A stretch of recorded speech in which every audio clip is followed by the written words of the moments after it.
Au dîner, maman a dit que nous avions vendu le restaurant. Tu n'es qu'une cuisinière, trouve un nouveau travail. Ils ont déménagé en Floride, me laissant derrière. 6 mois plus tard, maman a appelé pour demander ce qu'ils avaient fait à notre restaurant. J'ai souri. Ils n'avaient aucune idée de qui avait acheté le restaurant. Je m'appelle Nora Sullivan. J'ai 29 ans. Et il y a 3 semaines, ma mère m'a regardé droit dans les yeux pendant le rôti du dimanche et m'a annoncé que le restaurant familial, celui dans lequel j'avais investi toute ma vie, avait été vendu à un inconnu sans me le dire, sans me le demander, sans même faire semblant que je comptais. Elle l'a dit comme on annoncerait un changement de programme pour le dîner, nonchalamment. Comme si ce n'était rien. Comme si je n'étais rien. Mais voici ce que ma famille ne sait pas. L'inconnu qui a acheté le Sullivan's Grill. Elle n'est pas du tout une inconnue. Elle est assise ici même, en train de vous raconter cette histoire. Et dans environ 6 mois, quand ma mère se présentera en suppliant pour le classeur de recettes qu'elle a laissé derrière elle, elle découvrira exactement qui a signé ce chèque. Avant d'entrer dans les détails, abonnez-vous, laissez un j'aime, et dites-moi dans les commentaires. Avez-vous déjà été invisible pour les personnes qui étaient censées vous aimer le plus?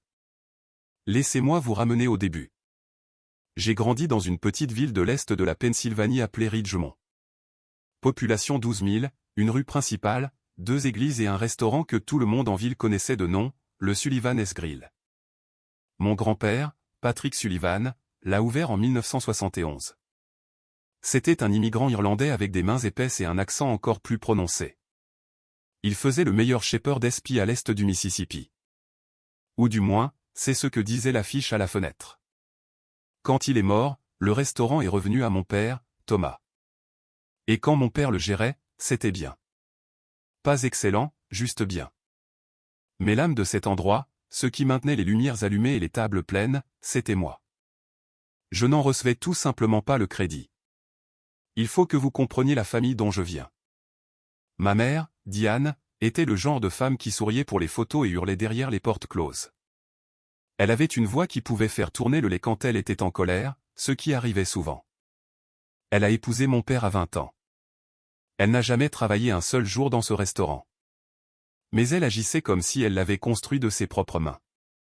Elle gérait l'argent. Elle gérait l'image. Elle gérait tout sauf le fait d'être une mère décente pour ses 3 enfants de manière égale. Mon père était un homme silencieux. Il était grand, mince et fatigué. Il passait 14 heures par jour en cuisine. Il rentrait à la maison en sentant la friteuse, l'huile et le regret. Il était pauvre, mais il n'était pas courageux non plus. Il voyait tout ce que ma mère faisait. Il entendait chaque mot et il ne disait rien. Son silence était sa propre forme de violence. Puis il y avait mes frères et sœurs. Mon frère aîné, Ryan, avait 32 ans. Il était l'enfant prodige, le fils premier-né, celui qui ne pouvait rien faire de mal. Ryan n'avait jamais conservé un emploi stable plus de 8 mois. Il passait d'un petit boulot de vente à des idées de start-up qui n'ont jamais démarré, et un bref passage comme entraîneur personnel qui s'est terminé quand il a cessé de se présenter. Mais aux yeux de ma mère, Ryan était un génie, un entrepreneur, un visionnaire. Ryan cherche simplement sa voie, disait-elle chaque fois que quelqu'un demandait ce qu'il faisait.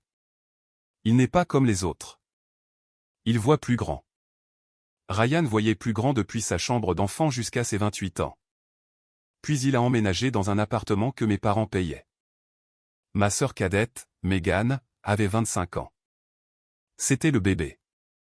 Blonde, bruyante, émotive. Megan pleurait quand le barista se trompait dans sa commande de café. Elle pleurait quand son téléphone n'avait plus de batterie. Elle a pleuré une fois parce qu'un nuage avait l'air triste. Mes parents la traitaient comme si elle était faite de porcelaine. Megan est sensible, murmurait ma mère comme si la sensibilité était une maladie en phase terminale. Nous devons faire attention avec elle. Faire attention signifiait lui donner tout ce qu'elle voulait. Faire attention signifiait ne jamais dire non. Faire attention signifiait lui acheter une nouvelle voiture quand elle a détruit la première, et une autre après cela. Et puis il y avait moi. Nora, l'enfant du milieu, la silencieuse, celle qui se présentait, se taisait et nettoyait. J'ai commencé à travailler au restaurant à 13 ans. Pas par choix. Ma mère m'a dit un samedi matin que je devais gagner ma croûte. Ton frère a du potentiel, disait-elle. Ta sœur a des besoins. Toi, tu as 2 mains et un bon dos. Alors, au travail. J'ai lavé la vaisselle. Je débarrassais les tables. J'ai passé la serpillière. À 16 ans, je cuisinais sur la ligne de production. À 18 ans, je gérais les services du week-end. À 21 ans, je dirigeais toute la cuisine pendant que le dos de mon père lâchait et qu'il commençait à passer plus de temps à la maison à regarder des jeux télévisés qu'à rester devant les fourneaux. Personne ne m'a remercié. Personne ne m'a promu. Personne n'a même reconnu ce que je faisais. Je n'avais pas de titre. Je n'avais pas de salaire. J'avais une enveloppe d'argent liquide que ma mère me remettait toutes les 2 semaines. Elle appelait ça de l'argent de poche. Tu vis ici, disait-elle. Tu manges ici. Le restaurant te donne un toit. Ne sois pas avide. Je n'étais pas avide. J'étais épuisé. Mais je suis resté. Et je vais vous dire pourquoi. Parce que j'aimais ce restaurant. Pas la famille. Le restaurant. L'odeur de l'ail et du romarin à 6 heures du matin. Le son du premier ticket qui s'imprime. Les habitués qui venaient tous les jeudis et m'appelaient par mon nom. Madame Patterson qui commandait toujours le club sandwich à la dinde avec un supplément de cornichons. Le vieux monsieur Reeves qui s'asseyait au comptoir, buvait du café noir pendant 2 heures et laissait un pourboire de 10 € sur une addition de 3 €. Eux me voyaient. Ma famille, non. Laissez-moi vous donner un exemple. Il y a 2 ans, j'ai entièrement repensé le menu. L'ancien menu était un désastre. Il comptait 47 plats, dont la moitié n'était jamais commandée. J'ai passé 3 mois à faire des recherches, à tester des recettes, à calculer les coûts des aliments. Je l'ai réduit à 22 plats.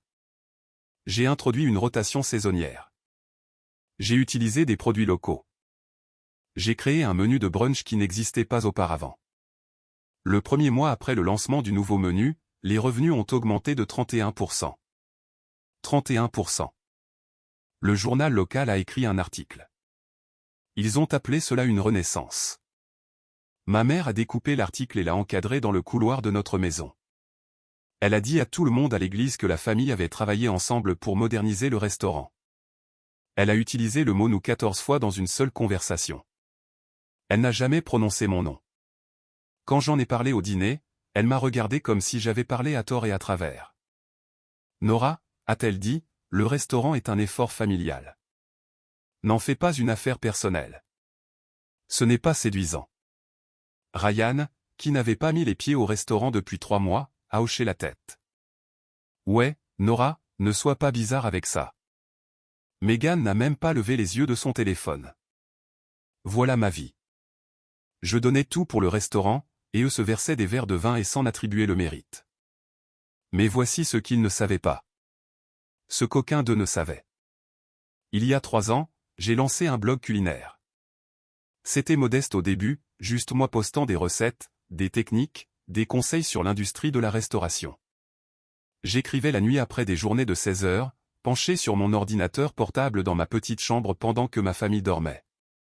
Le blog a grandi, puis il a explosé.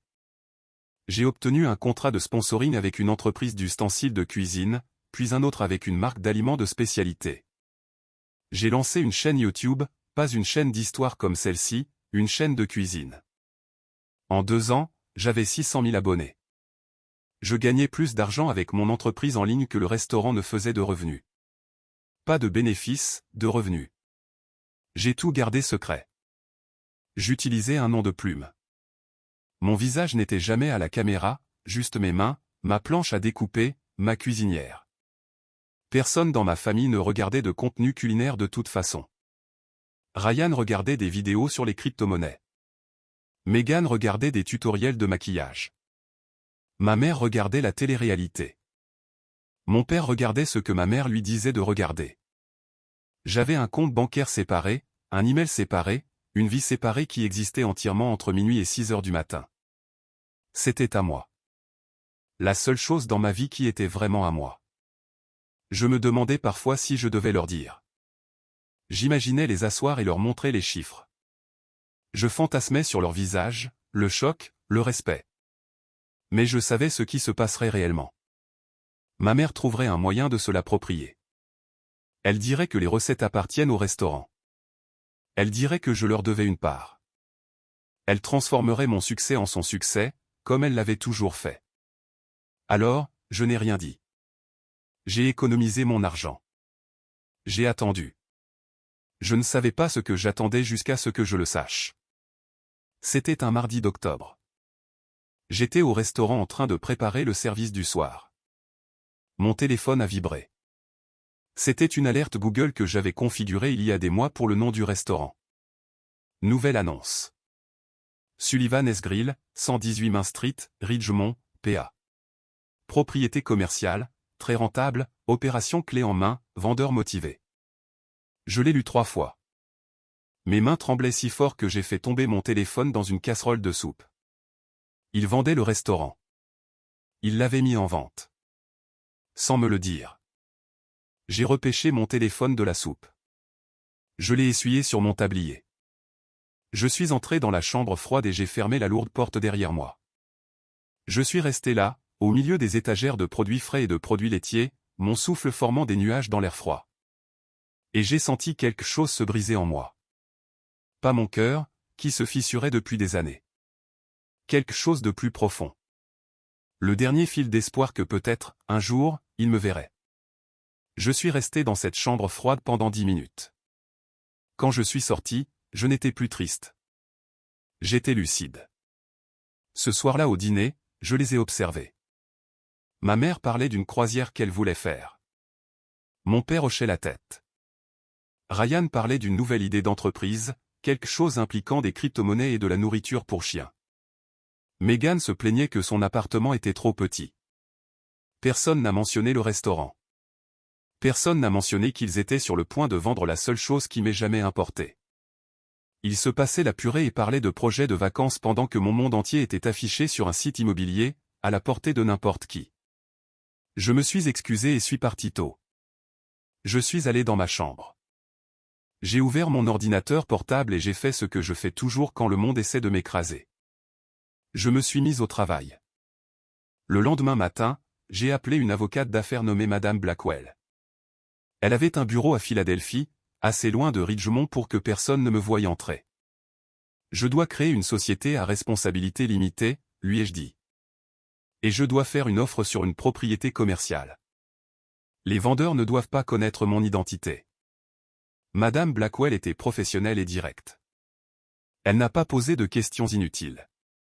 Nous avons créé une entité appelée North Point Hospitality Group. Ennuyeux, corporatif, intraçable jusqu'à une femme de 29 ans qui sentait la soupe à l'oignon. J'ai regardé le prix demandé. Ma mère avait mis le restaurant en vente pour 200 000 € de plus que sa valeur réelle. Typique de Diane Sullivan. Elle surévaluait tout ce qu'elle touchait, sauf moi. J'ai dit à Madame Blackwell d'offrir le prix demandé complet. En espèces, sans condition, clôture en 30 jours avec une option pour les vendeurs de continuer à exploiter pendant 60 jours pendant la transition. Madame Blackwell a haussé les sourcils. Vous surpayez. Je sais, ai-je dit. Je veux qu'ils disent oui immédiatement. Je veux qu'ils ne pensent même pas à négocier ou à regarder d'autres offres. Elle a hoché la tête. Elle a soumis l'offre cet après-midi-là. Les 3 semaines suivantes ont été la performance la plus difficile de ma vie. J'allais travailler tous les jours au restaurant. Je préparais. Je cuisinais. Je souriais aux clients. Et chaque soir, je rentrais à la maison et m'asseyais à la table du dîner avec des gens qui prévoyaient de tout m'arracher. Et je faisais semblant de ne pas savoir. Ma mère a commencé à agir bizarrement. Elle était larmoyante. Elle a ramené des brochures pour des appartements en Floride. Elle les a laissés sur le comptoir de la cuisine, juste à côté de la cafetière, comme si elle voulait que quelqu'un les remarque. « Qu'est-ce que c'est, maman ?» ai-je demandé un matin, en prenant une brochure brillante pour une communauté de retraités à Naples. « Oh, je rêve juste », a-t-elle dit avec un petit rire. Ne serait-ce pas agréable de prendre sa retraite quelque part au chaud? Elle ne rêvait pas. Elle planifiait. Elle ne pensait simplement pas que j'étais assez intelligente pour le comprendre. Puis l'appel est arrivé. Nous mangions des spaghettis.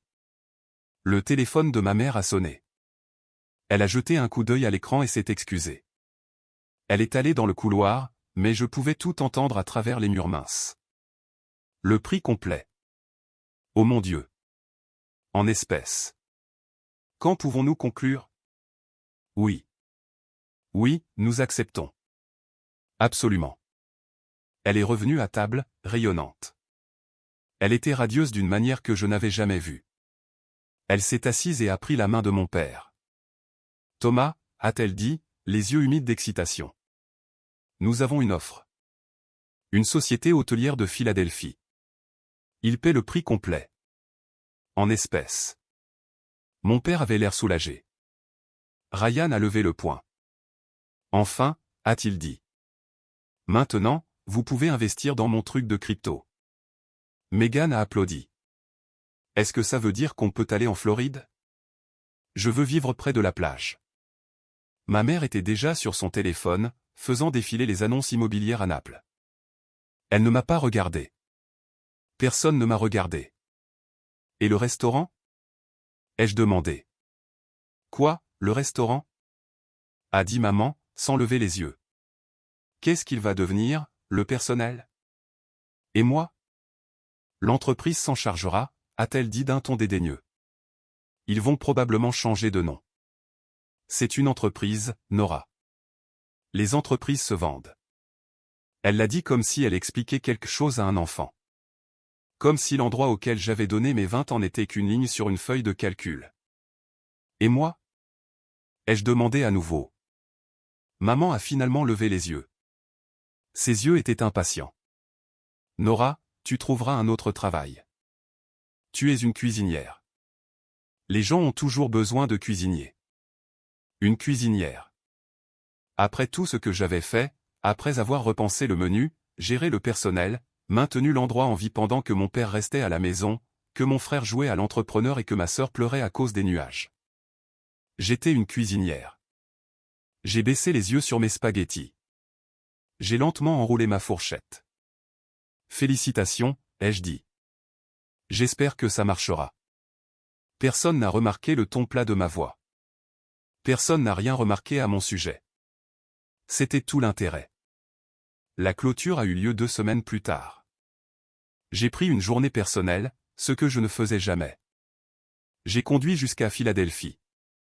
Je me suis assise dans le bureau de Madame Blackwell et j'ai signé des papiers pendant 90 minutes. J'ai viré l'argent de mon compte. J'ai tenu l'acte de propriété dans mes mains. Quand je suis rentré ce soir-là, il y avait une bannière vendue sur le panneau immobilier qui était apparue devant le restaurant pendant la nuit. Ma mère avait posté une photo sur Facebook avec la légende « Nouveau chapitre ». Floride, nous voilà. J'ai aimé la publication. J'ai même laissé un emoji en forme de cœur. Le mois suivant fut un chaos. Mes parents ont emballé la maison. Ils ont vendu des meubles. Ils ont donné des choses que j'avais supposées être miennes. La poêle en fonte de grand-père. La photo encadrée de lui à l'inauguration du restaurant. Ma mère a donné la poêle à Ryan. Elle a donné la photo à Megan. J'ai eu une boîte de vieux torchons de cuisine et un ensemble d'assiettes ébréchées. Pour ton appartement, a dit maman, tu sais, où que tu finisses. Le jour de leur départ, il n'y a pas eu de cérémonie, pas de dîner d'adieu. Ma mère se tenait dans l'allée avec ses lunettes de soleil, même s'il faisait nuageux. Mon père a chargé la dernière valise dans le coffre. Nora, a dit maman, assure-toi de rendre les clés du restaurant aux nouveaux propriétaires quand ils te contacteront. Et nettoie les friteuses avant de partir. Je ne veux pas qu'ils pensent que nous sommes des souillons. C'était mon au revoir. Nettoie les friteuses. Je les ai regardées s'éloigner en voiture. Mon père a klaxonné 2 fois, sa version d'un signe de la main. Ryan était déjà parti la semaine précédente. Megan était assise à l'arrière, écouteurs aux oreilles, faisant défiler son téléphone. Je suis resté dans l'allée vide de la maison où j'ai grandi. J'ai attendu que leur voiture disparaisse au coin de Maple Street. Puis j'ai conduit jusqu'au restaurant. J'ai déverrouillé la porte d'entrée. Je suis entré. Je me suis tenu au milieu de la salle à manger, entouré des chaises sur lesquelles j'étais assise depuis mon enfance, des tables que j'avais essuyées 10 000 fois, de la cuisine où j'avais appris à transformer des ingrédients bruts en quelque chose de beau. J'ai sorti l'acte de propriété de mon sac. Je l'ai déplié et j'ai relu les mots. Propriétaire, North.Hospitality Group, LLC. Membre gérant, Nora Sullivan. J'étais la société hôtelière de Philadelphie. J'étais la société sans visage. J'étais l'acheteur qu'ils avaient célébré sans même savoir qu'ils me célébraient. J'ai verrouillé la porte d'entrée. J'ai éteint les lumières. Et pour la première fois en 29 ans, j'ai souri si largement que mon visage me faisait mal. Les 6 mois suivants, j'ai tout reconstruit. J'ai commencé par le restaurant. Les fondations étaient bonnes parce que je les avais maintenues en bon état, mais l'âme avait besoin de travail. J'ai repeint les murs marron foncé sur lesquels ma mère avait insisté. J'ai choisi un blanc chaud et un bleu océan profond. J'ai remplacé les vieilles lumières fluorescentes par des ampoules Edison chaudes. J'ai gardé les photos de mon grand-père au mur, mais je les ai réencadrées en chêne au lieu du plastique bon marché que mes parents avaient utilisé. J'ai embauché un vrai personnel, pas le va-et-vient d'adolescent sous-payé que ma mère avait exploité.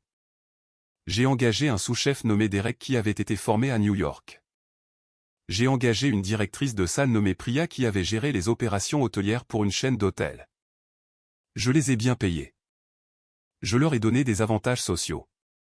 Je les ai traités comme des êtres humains.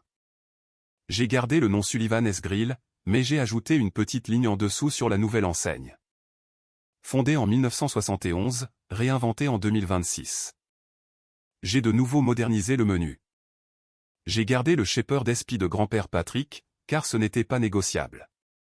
Mais j'ai construit autour un menu américain moderne avec des ingrédients de saison, un approvisionnement local, et le genre d'attention aux détails qui transforme un bon repas en une expérience.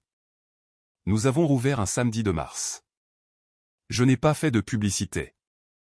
Je n'en avais pas besoin. Les nouvelles vont vite dans une ville de 12 000 habitants.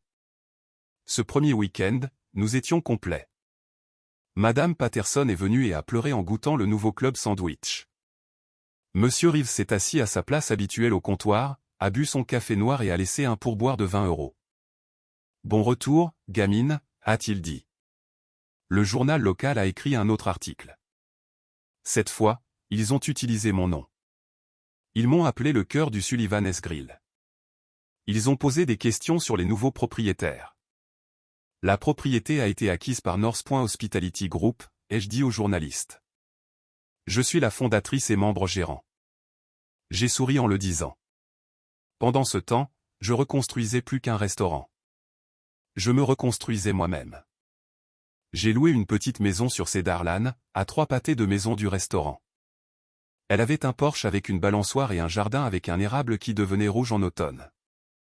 J'ai adopté un chien du refuge, un bâtard débraillé nommé Biscuit, qui me suivait partout et m'aimait inconditionnellement, ce qui était une nouvelle expérience pour moi. Je me suis fait des amis, de vrais amis. Derek, Priya et moi dînions ensemble les lundis soirs quand le restaurant était fermé. J'ai rejoint un club de lecture à la bibliothèque. J'ai eu des rendez-vous. J'ai ri plus fort que jamais. Ma mère a appelé une fois, environ 2 mois après leur départ. Elle n'a pas demandé comment j'allais. Elle a demandé si je savais où était documenté le motif de la porcelaine de sa grand-mère parce qu'elle voulait commander des pièces de rechange pour l'appartement en Floride. Je ne sais pas, maman, ai-je dit. Vérifie les papiers de grand-mère. Elle a raccroché sans dire au revoir. Ryan m'a envoyé un texto une fois pour me demander si je pouvais lui prêter 3 000 € pour sa dernière entreprise. Je n'ai pas répondu. Megan a posté des photos des plages de Floride. Elle avait l'air bronzée et ennuyée. J'ai arrêté de regarder. Et puis, 6 mois après leur départ, un mercredi après-midi, mon téléphone a vibré pendant que j'étais en cuisine à tester une nouvelle recette de risotto. C'était un texto de ma mère. Pourquoi Madame Chen me dit-elle que le restaurant est complètement différent? Que s'est-il passé? Les nouveaux propriétaires ont-ils changé le nom? J'ai regardé le texto. Madame Chen était une vieille amie de la famille qui vivait encore à Ridgemont. Elle avait dû passer devant le restaurant et voir la nouvelle enseigne, la nouvelle peinture, la foule.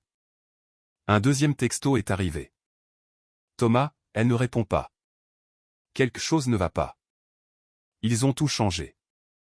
Le restaurant de ton père. Ces gens l'ont détruit. Elle ne m'envoyait plus de textos. Elle m'avait accidentellement envoyé un message destiné à mon père. Puis un troisième texto. Celui-ci clairement pour moi. Nora, appelle-moi immédiatement. Nous devons parler du restaurant. Je pense que ces investisseurs le ruinent et nous devrons peut-être engager une action en justice. Une action en justice. Elle voulait poursuivre les nouveaux propriétaires pour avoir changé un restaurant qu'elle avait vendu. L'ironie était si épaisse que j'aurais pu l'étaler sur une tartine. Je ne l'ai pas appelé. J'ai répondu par 3 mots. Venez le voir. Elle a répondu instantanément. Nous venons le mois prochain pour l'anniversaire de Ryan. Nous viendrons absolument voir ce que ces gens ont fait de notre héritage. Notre héritage. Elle n'avait jamais cuisiné un seul repas dans cette cuisine. Elle n'avait jamais lavé une seule assiette. Elle n'était jamais restée après minuit pour réparer une canalisation cassée ou pour remplacer quelqu'un qui s'était porté malade. Mais c'était son héritage. J'ai posé mon téléphone. Je suis retourné à mon risotto. J'avais un restaurant à gérer. Ils sont venus un samedi. Bien sûr. Audience maximale, drame maximal. J'ai vu la voiture de location s'arrêter par la fenêtre de devant. Ma mère est sortie la première, vêtue d'un tailleur pantalon en lin et arborant son visage d'église, cette expression aux lèvres pincées qu'elle portait lorsqu'elle était sur le point de faire une scène. Mon père a suivi, l'air de préférer être n'importe où ailleurs. Ryan est sorti de la banquette arrière. Megan est apparue en dernier, prenant un selfie avec l'enseigne du restaurant en arrière-plan. Ils se sont dirigés vers la porte d'entrée. Ma mère l'a poussé et est entrée d'un pas martial, comme si l'endroit lui appartenait encore. Le restaurant était à moitié plein avec la foule du déjeuner. Les nouveaux murs bleus brillaient d'une lumière chaude sous les ampoules Edison. L'odeur de pain frais et d'ail rôti flottait dans l'air. Un doux murmure de conversation et de verres qui s'entrechoquent remplissait la pièce. Ma mère s'est arrêtée à 3 pas de la porte. Ses yeux ont balayé la pièce. Je l'ai vu enregistrer chaque changement. Les murs, les lumières, le nouveau bar, les photos encadrées de mon grand-père maintenant magnifiquement exposées au lieu d'être poussiéreuses et de travers. Les tables pleines, les clients heureux. Son visage est passé par la confusion, puis la colère, puis quelque chose que je n'avais jamais vu sur elle auparavant. La peur. Qu'ont-ils fait ? A-t-elle murmuré. Je suis sorti de derrière le comptoir d'accueil. Je portais une veste de chef blanche et propre avec mon nom brodé sur la poitrine. Nora Sullivan, chef et propriétaire. Salut, maman. J'ai dit. Bienvenue au Sullivan's Grill. Elle m'a dévisagé. Elle a regardé la veste. Elle a lu mon nom. Elle a lu le mot propriétaire. Qu'est-ce que c'est ? A-t-elle dit. Vous voulez une table ? Ai-je demandé. Nous sommes un peu occupés, mais je peux vous installer près de la fenêtre. Nora, a-t-elle dit, sa voix baissant, devenant basse et dangereuse. Qu'est-ce qui est écrit sur cette veste ? C'est écrit propriétaire, maman. Ryan s'est avancé. Propriétaire ? De quoi tu parles ? Une entreprise de Philadelphie a acheté cet endroit. Je suis l'entreprise de Philadelphie, ai-je dit. North Point Hospitality Group. Je suis la fondatrice et l'unique membre. Le visage de mon père est devenu blanc. Il a attrapé le dossier d'une chaise pour se stabiliser. Toi, a-t-il dit, tu as acheté le restaurant. Avec mon propre argent, ai-je dit, chaque centime. Mais comment ? A demandé Megan. Tu n'as pas d'argent. Tu es une cuisinière. Je suis beaucoup de choses, ai-je dit, mais vous n'avez jamais demandé. Les mains de ma mère tremblaient. Elle a ouvert la bouche, l'a refermée, l'a rouverte. Elle ressemblait à un poisson sorti de l'eau, cherchant désespérément quelque chose à quoi s'accrocher. Tu nous as trompés, a-t-elle finalement dit. Sa voix tremblait. Tu as agi dans notre dos. Tu as agi dans le mien d'abord, ai-je dit. Vous avez mis le restaurant en vente sans me le dire. Je l'ai découvert grâce à une alerte Google. Vous n'avez même pas eu la décence de me le dire en face avant de le mettre sur le marché. C'est de la fraude, a dit Ryan en sortant son téléphone. J'appelle un avocat. Ce n'est pas de la fraude, ai-je dit. C'était une vente légale. Prix demandé complet, en espèces. Votre mère a accepté l'offre. J'ai tous les documents. Nous ne te l'aurions jamais vendu, a sifflé maman. Je sais, ai-je dit. C'est exactement pour ça que je ne vous l'ai pas dit. Le restaurant était calme maintenant. Quelques clients regardaient. Priya se tenait près de la porte de la cuisine, les bras croisés, prête à intervenir si nécessaire. Ma mère s'est assise lourdement sur la chaise la plus proche. Elle a posé sa main sur la table. Elle a regardé autour de la pièce comme si elle voyait un fantôme. « Ton grand-père aurait honte » a-t-elle dit doucement. « Non, ai-je dit. Il n'aurait pas honte. Parce que grand-père Patrick a toujours dit que ce restaurant devait revenir à la personne qu'il aimait le plus. Et ça n'a jamais été toi, maman. Ça n'a jamais été Ryan, ni Megan, ni même papa. C'était moi. Ça a toujours été moi. » Mon père a émis un petit son. C'était peut-être un sanglot. Il s'est détourné. Nous devons en discuter en famille, a dit maman en se redressant, essayant de reprendre le contrôle. Cela nous affecte tous. Il devrait y avoir une part pour tout le monde. Il n'y a rien à discuter, ai-je dit. Vous l'avez vendu. Je l'ai acheté. La transaction est terminée. Il n'y a pas de part. Il n'y a pas de participation familiale. C'est mon restaurant. Ryan a frappé la table de sa main. C'est n'importe quoi. Tu nous dois quelque chose. Nous avons construit cet endroit. Tu n'as jamais rien construit, Ryan, ai-je dit. Tu venais pour des repas gratuits et tu laissais ta vaisselle sur la table. Tu as emprunté de l'argent que tu n'as jamais remboursé. Et maintenant tu veux des parts dans une entreprise que tu n'as même pas pris la peine de visiter. Le visage de Ryan est devenu rouge. Il a regardé ma mère pour obtenir du soutien. « Maman » a-t-il dit. « Dis-lui. » Ma mère s'est levée. Elle s'est redressée de toute sa hauteur. Elle m'a fixé avec ce regard qui m'avait contrôlé pendant 29 ans. Le regard qui disait « Assieds-toi. Tais-toi. Connais ta place. » Si tu fais ça, a-t-elle dit. Si tu nous exclus, tu n'auras plus de famille.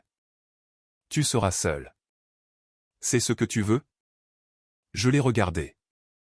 Je les ai tous regardés. Mon père qui ne m'a jamais défendu.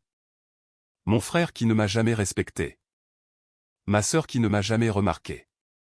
Et ma mère qui a passé 3 décennies à me traiter comme une employée et qui exigeait maintenant une place à la table que j'avais achetée et payée. J'ai été seul toute ma vie, ai-je dit. La seule différence maintenant, c'est que je ne fais plus semblant. La lèvre de ma mère a tremblé. Pas de tristesse, de rage. Nous partons, a-t-elle annoncé. Elle a attrapé son sac à main. Elle s'est tournée vers mon père. Thomas, va chercher la voiture. Nous en avons fini ici. Mon père m'a regardé une dernière fois. J'ai vu quelque chose dans ses yeux. Du regret peut-être, ou de la reconnaissance, comme s'il me voyait enfin pour la première fois et réalisait qu'il était trop tard. Ils sont sortis. Ryan a renversé une salière en passant. Megan pleurait déjà, bien que je ne sois pas sûr qu'elle ait même compris ce qui s'était passé. La porte s'est refermée derrière eux. La petite cloche au-dessus a sonné, la même cloche qui sonnait depuis 1971. Je suis resté là, dans mon restaurant, le restaurant de mon grand-père. Les clients sont lentement retournés à leur repas. La conversation a repris. Derek a passé la tête par la porte de la cuisine. « Ça va, chef ?» a-t-il demandé. « Ça va, ai-je dit. » Et ça allait. Les semaines qui ont suivi ont été calmes sur le front familial. Ma mère a lancé une campagne par l'intermédiaire de parents éloignés. Tante Linda a appelé pour me dire que j'étais une honte. Oncle Steve a envoyé un long courriel sur les valeurs familiales.